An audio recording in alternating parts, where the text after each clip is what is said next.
Hi all, Jacob Austin here from QS.Zone and welcome to episode 129 of the Subcontractors Blueprint, the show where subcontractors will learn how to ensure profitability, improve cash flow and grow their business. Today's episode continues our mini-series on JCT Subcontracts and it focuses in on loss and expense under those subcontracts, when you're entitled to it, when the relevant matters kick in and what they actually mean in practice, and how to build a claim that sticks. So, let's dig in.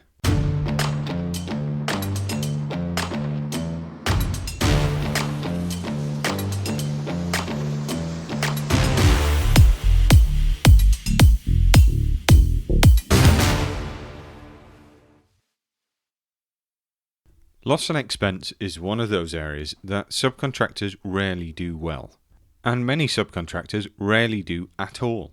But if you're regularly walking away from projects without the margin that you've priced into it, you're suffering delays and not getting reimbursed for them, then loss and expense could be the answer. It's a process that builds on what we spoke about last week, where we covered valid extensions of time. And this is the cost component under JCT contracts that sits alongside the time component, which is the extension of time.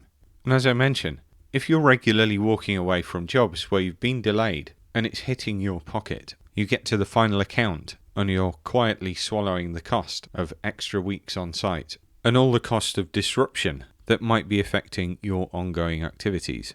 And you're also suffering the cash flow burden of continuing to pay your team with limited amounts of chargeable work coming in through the door. That's you living this simple commercial truth. If you don't claim loss and expense properly, then you're funding the job for free. The cost of the delay and disruption doesn't wait until the end of the project. You suffer it from as soon as that delay starts happening. Extra labour hours, additional supervision, more plant time, wasted deliveries, maybe demobilising and remobilising, resequencing to try and make things work with tighter and tighter timescales. Sometimes these kind of productivity losses, which are very real, are hard to see in the actual moment that they're happening. And if you don't capture it and present it properly, it becomes unprovable, not evidenced, or the old favourite, that's just part of doing construction. Maybe it is, if construction is being done badly. So today's episode is about loss and expense under JCT 2024, design and build and standard subcontracts. I'm not going to run you through a legal word-for-word lecture, but give you a practical breakdown of what triggers loss and expense, what relevant matters really are, the notices you need and why timing matters, how to structure a claim so that it lands properly. Because the difference between being right and being paid is almost certainly evidence and structure to what you're doing. Let's start with the entitlement framework. This is a place where you can easily get caught out.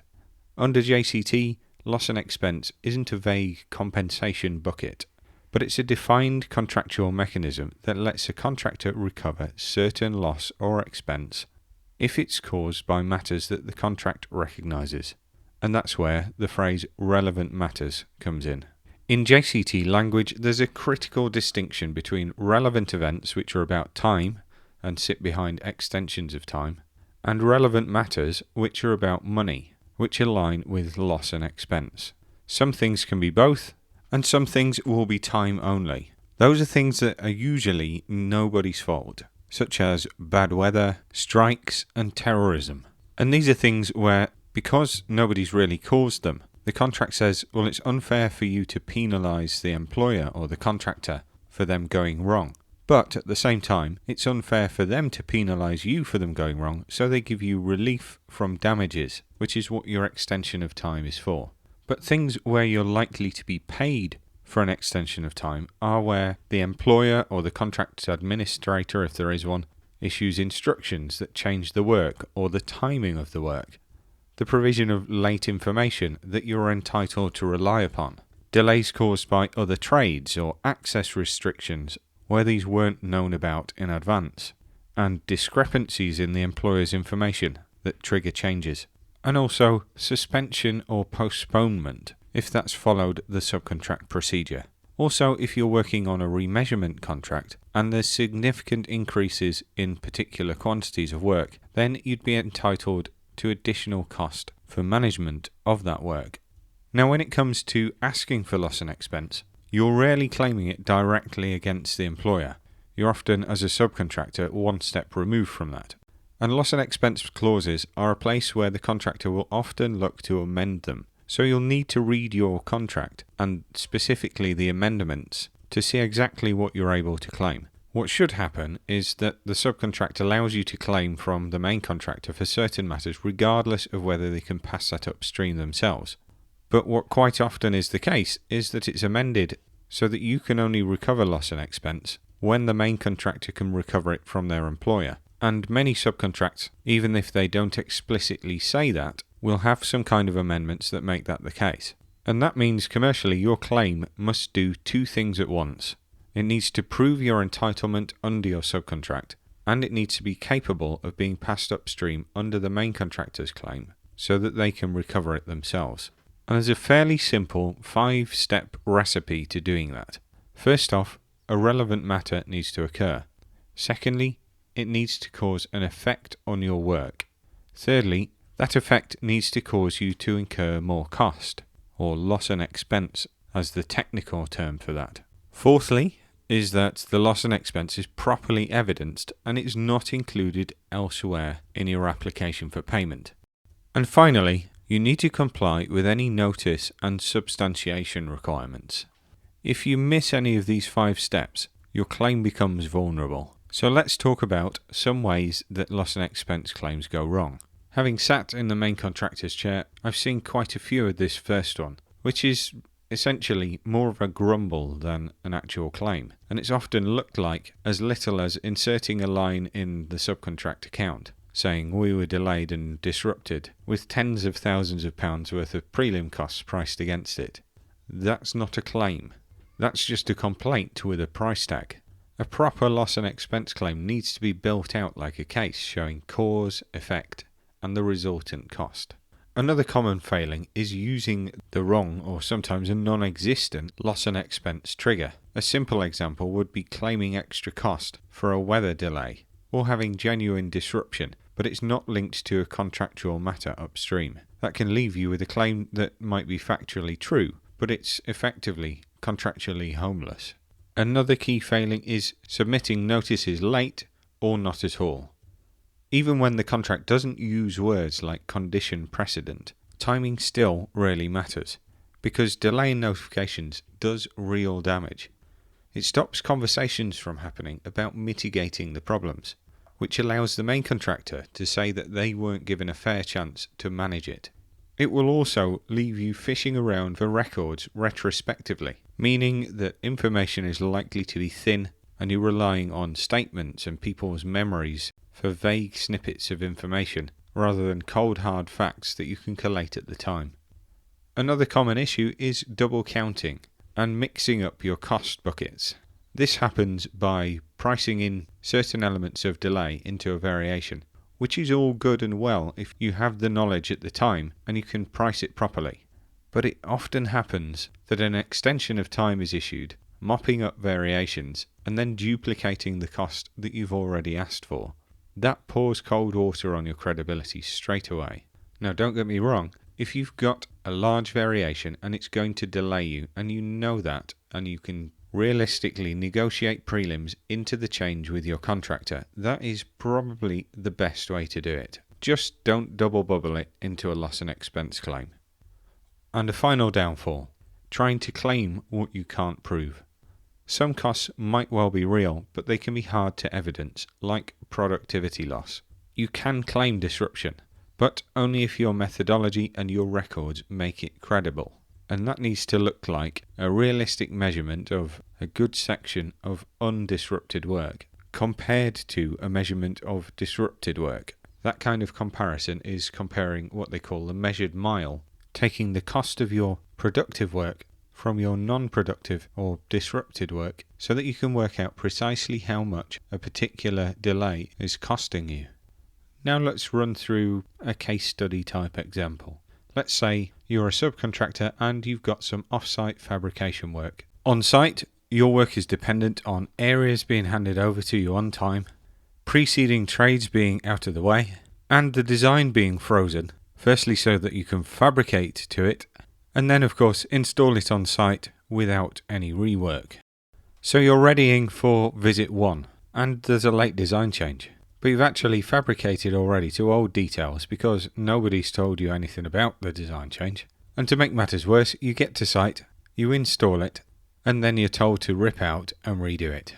There's a bit of an argument with the main contractor about you should have been working to the latest drawing and blah blah, but you eventually are able to show them that you weren't issued it, much less received an instruction to actually change your works in accordance with it. So the main contractor tells you to price a variation. So you've won the argument on one front. You take your kit away, you modify it to suit the new design, and you start modifying the second and third units as well, ready for another visit, the second attempt at getting it right. So now you head back to site with kits 1, 2 and 3 all ready to install, and you actually think, this might have worked out well because I'll be able to get more productivity with more work being completed on one visit. So you're thinking that price variation that you've submitted is on for a winner. But then the reality of the situation dawns on you, and actually labour productivity goes down. Because now what's happened is you've remobilised the site, but you're working around other trades because the programme has moved on whilst you weren't on site. You actually think you need an extra supervisor because the site is that chaotic. The original change that you priced covered you for the change in scope of works. What it didn't cover was the inefficiency of working space that you've no longer got to yourself, coupled to the inefficiency of working out of sequence, additional supervision, and the extra cost of some overtime so that you could try and meet the contractor's revised deadlines. Now, if you had a crystal ball and you could see that at the time of pricing the change, then all good. But the likelihood is you didn't, otherwise you'd probably be playing the lottery with a very high degree of accuracy. And so that cost that you've now incurred, the only means to recover it is via a loss and expense claim, and it's prime loss and expense territory. The problem is, if you don't identify it early, notify the issue and start documenting it, by the end of the project it just becomes an issue that you've had to work around. And you might take that one on the chin and just think, well, that's how the job went. But no, it's not just how the job went, it's how your margin disappeared as well. So, let's get practical on how you can do something about it. So, step 1 is to start with the trigger, not the cost. This is all about having your eyes open. What's occurring? When did it occur? Who's issued X instruction? Who's got in your way? Who's preventing your access? What's the evidence? Instructions, emails, drawing issues, meeting minutes, photos. These are all things you can easily collate if you act at the right time. You also need to bear in mind, does this issue tie up to a relevant matter from the contract? Step 2 is to issue a clean, early notice. And when I say clean, I'm saying keep it simple. Tell the contractor this is what's happening, the cause. Tell them that this is an issue that may cause loss and expense. The likely effects are X. If you don't know what the full extent of the effects are, you can say that. Tell them that you'll provide substantiation as records develop. But importantly, tell them that you're going to work with them to try and mitigate it if it's reasonably possible, but that it will have a time and cost impact. This is really important to you because it ties up the responsibility early and forces the main contractor to either deal with it or eventually pay for it. Next, you need to start collating that substantiation that you referred to. This is where you either win or lose. You need records that connect the dots, labour allocation, plant utilisation, stoppages and waiting time, any abortive work, revised sequences, access restrictions, and the causes of any of these. Daily diaries are your best friend here, as are photos. Marked up programs help, delivery notes help, timesheets help. Not because you love admin, but you love the money that you would otherwise miss out on. Then, once you're done collating, it's time to submit a claim. A good structure would look something like the following. Start with a short summary. What happened, what you're claiming for, what period, under what trigger. Then describe the contractual entitlement, the relevant matters you've relied upon and why they apply in this instance. Then move on to describe the cause and effect. a simple timeline referencing evidence. You'll want to include that evidence as an appendix so that it can't be argued with. Next, move on to the calculation, explaining the basis of the calculation, not just the totals that you're looking for. After that, you need to refer to your calculations and substantiate them with your backup records. Labour, plant, supervision, prelim type costs, costs from subcontractors and other suppliers, all with records. And finally, you talk about mitigation. What did you try to do to reduce the impact, and why residual costs remained? Sometimes that mitigation will cost money itself, and that can all be part of the loss and expense claim. If you keep that simple structure, it's repeatable, it's not overly fancy, you go straight to the point with a summary, and then you back it up. Now let's talk calculation. Loss and expense will generally fall into two quite broad buckets, and these are usually prolongation type costs, i.e. you're on site longer than you plan to be, or disruption and inefficiency costs, where you got less productivity out of your team because of an event. For prolongation type costs, the logic is often to identify the extended period and to identify costs that genuinely ran longer because of that period. Prove they weren't already allowed for, or that they were exceeded because of this particular event. For disruption, your calculation needs a credible method. The most credible is the one we already mentioned, the measured mile approach, which is comparing the cost of you typically completing your work whilst you're not disrupted to the cost whilst you are disrupted, and establishing what the addition is. The most sensible way to go about that is calculating your labour outputs for the two different scenarios and working out the difference. You can then apply that to as much further work as you've got that's of the same type, assuming that the disruption continues. There may be some other parts to it as well, which might be labour downtime, as long as you've got evidence of it, and out-of-hours working costs, if you're paying for extended shifts or perhaps working on weekends and the likes. There might be other demonstrable resourcing impacts. Let's say the measured mile doesn't show anything, but you've had to use twice the amount of labour to produce the same output in the same time. One of these examples will likely suit your scenario. The quickest way to lose out when calculating disruption is to throw in a vague percentage, uplifting your rates with little to no basis. Even if there is some real cost behind it, your method is going to get attacked, and you'll likely end up losing out. The other thing that will happen if you don't use a measured mile calculation is that the main contractor can accuse you of underpricing the job. They'll either accuse you of undercooking your tender so that you won the work with a view to claiming more later, or at best, they'll say that you got your assumptions wrong and revise your entitlement downwards. Now, loss and expense needs to be claimed on the basis of actual costs incurred. That means showing the contractor invoices, timesheets, payroll records if necessary. All of that builds a picture of the genuine amount that you've lost, with the idea being not that you're making money out of it, but that the scales are setting straight again, so that you're not losing for something that wasn't your fault. And remember, if a cost has already been recovered through a valid variation, then don't also claim it as loss and expense. That kind of double counting is easy to identify, and it will give the contractor a really simple get out of jail free card to reject your claim in full if they think it can't be trusted. The worst thing you can do with loss and expense is to leave it all to the end and submit it as a parting shot just before you submit your final account. This will leave the contractor nowhere to go to try and recover the costs themselves if they're able to under the main contract, or do anything about mitigating the issue, which they might well be able to do. They might resequence other people's work because they've got float in their activities to give you more working time and working space. And that's where the early notice is essential. But once you've done that, you need to follow up on it reasonably regularly. And by that I mean probably something around monthly to 6 weekly rolling updates.